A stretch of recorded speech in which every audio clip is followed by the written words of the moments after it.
Chers amis, bonjour, Bezrat Hashem, ce cours pour la Slacha et la Fouachem Tournem Israël, qu'on entend de bonnes nouvelles pour les Chayilim Chatoufim et le Klal Israël.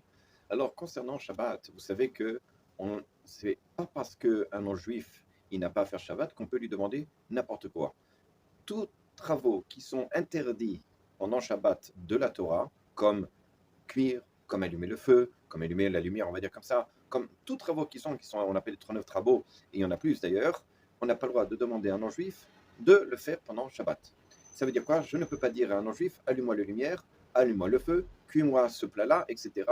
Tout ça, c'est interdit. De la même façon que c'est interdit pour moi, j'ai interdit de le dire à un non-juif.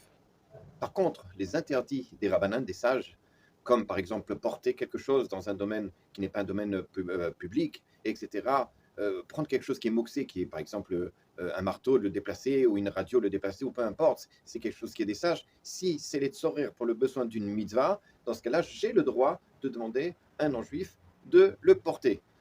Ou alors, si ce n'est pas pour la mitzvah, pour le besoin de quelqu'un qui est malade, par exemple, déplacer une table sur laquelle il y a de l'argent, etc. Enfin, si moi, je n'ai pas le droit de le faire, je peux demander à un non-juif de le déplacer. Toute chose où c'est simplement un interdit des sages pour le besoin d'une mitzvah, au besoin de quelqu'un qui est malade, même si ce n'est pas un malade en danger, j'ai le droit de demander à un non-juif de le faire. À bientôt.